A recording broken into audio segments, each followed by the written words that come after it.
Check out this clip of Richard Dawkins giving an interview in which he talks about the growing threat of Islamic extremism and how it was taking place in Europe, specifically in Britain, and he essentially foreshadowed the current crisis Britain is experiencing with illegal immigration and the migration crisis, particularly from the Islamic extremist communities. Check it out here.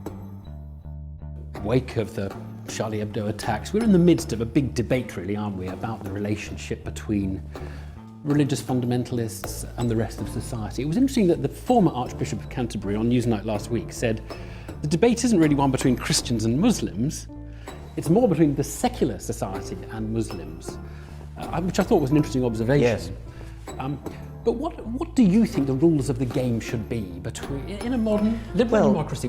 Between these different groups who have very, very different belief systems? Yes, I mean, I think that's a very profoundly important question. I think the rules of the game are that you should be allowed to believe anything you like, and of course that's right, but that you shouldn't impose your beliefs on other people.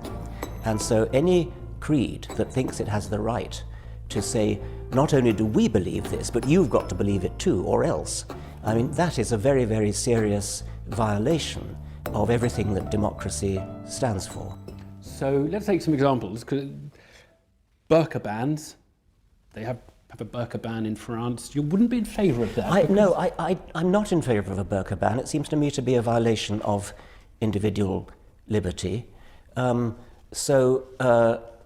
mean, when I see a woman in a full burqa with just a slit, I feel personally offended. But it's an important part of what I believe, that what I feel personally is irrelevant. It doesn't matter what I feel. Nobody else should abide by what I feel. And that applies, of course, on the other side as well. What about religious schools? So a community sets up a school, maybe pays for it itself, that doesn't subscribe to your views of education that you've set out today. And now, is that a freedom of speech thing for them to be able to teach what they want or not? That's very difficult, because there we're trespassing on the tussle between the freedom of speech of parents to impose their views on children and the freedom of children to be educated without having erroneous views. And we now know that in some cases it definitely is erroneous. This is not a matter of opinion imposed upon them. But you're not against teaching history and things like that in a constructive way? I'm very keen on teaching history, teaching literature, very keen on teaching religion, as a matter of fact. I mean, teaching about religion, not indoctrinating in any particular religion, because that would go right against the spirit of critical thinking. It's a tricky one, though, isn't it? Because you can't build a society on the basis that you know you're right and you know that other people are wrong, can you? Because the liberal society is, we don't have to make that decision. No, that's right. You can decide what you think, and you decide what you think, but you are really saying that they have to teach, children have to be taught in your creed. Well, there is a difference. I mean, let me use the example you just used of the burqa ban. That's a matter of opinion, and there the society, it seems to me, has no right to impose on other people. Evolution is not a matter of opinion, it's a matter of fact. The evidence is as overwhelming as in the case of, that the Earth orbits the Sun. That's not up for dispute. You are in the camp as, really are probably associated as being one of the most, and I think the disparaging phrase is militant atheists in the world, probably. What do you think of that phrase? What do you think of that accusation? And do you, if you like, revel in that place, or do you hate it when people try and, if you like, put you in the same category as fanatics on other sides of the religious divide? Well, religious fanatics are apt to take the law into their own hands on occasion, aren't they? And actually threaten people, actually use physical violence. But you choose to go onto Twitter.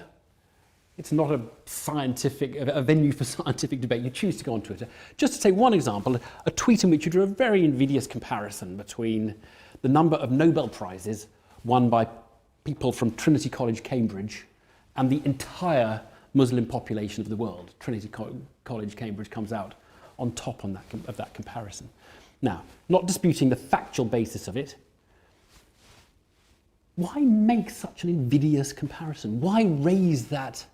Why raise the issue? What's the point of drawing attention to that? It is a fact that in the Dark Ages and Middle Ages, the Islamic world was a beacon of scientific progress and Enlightenment. And something has gone wrong.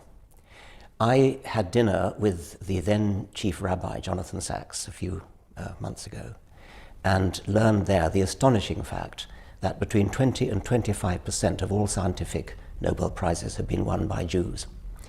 And I thought that was a stunning fact. It really is. I mean, when you think the total population of Jews in the world is tiny compared to really any other of the major religions. So I wanted to make this point that Islam has stagnated in the scientific field since the Middle Ages, and the best comparison to make would have been with Jews. And then I thought, oh no, I can't do that, because that will really upset people because of Palestine, and I'm very sympathetic to the plight of the Palestinian people in Israel. So at the last minute, I crossed out Jews and stuck in Trinity College, Cambridge. But I can think of much more gentlemanly ways of making the intellectual point that Islam has not been a great scientific contributor. It's just a fact. Whether or not it upsets people is less important to me than the dramatic nature of the fact, which ought to be looked at. Somebody ought to be saying, why? But you would agree that you pick an argument with people of religion or religions, don't you? Pick an argument, so just you going go out of your way to say things that are pointed that. about that religion or those groups of people. It's a good point that the best way to convert people is not necessarily to tell them they're idiots. And I have occasionally seemed guilty of that. For example, I once wrote in the New York Times that anyone who doesn't believe in evolution is either ignorant, stupid, or insane. Now that sounds like an extreme point of view. It's actually a factual point of view, because the word ignorant is not a disparaging word.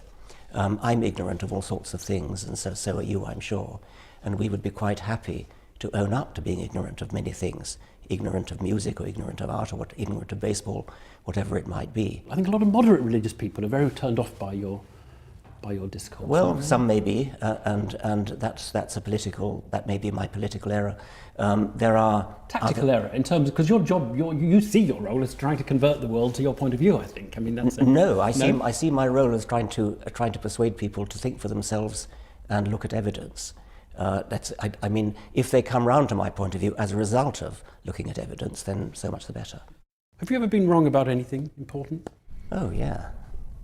Give me an example. What? Well, I'd have to go into sort of rather recondite scientific matters, but I've been wrong on scientific questions and have said so. Scientists actually rather like being wrong. It's unlike politicians; they get a sort of kudos from admitting that they're wrong, because that's how science proceeds.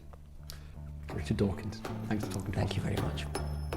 Wow, this clip, the fact that this happened 8 to 9 years ago is just remarkable. Richard Dawkins, ahead of his time, understood what was happening. And you know, by the way, Richard Dawkins is very politically correct. It's insane that later he was disinvited from a large symposium, I think the New York Times, because of his attacks in Islam. But these aren't attacks.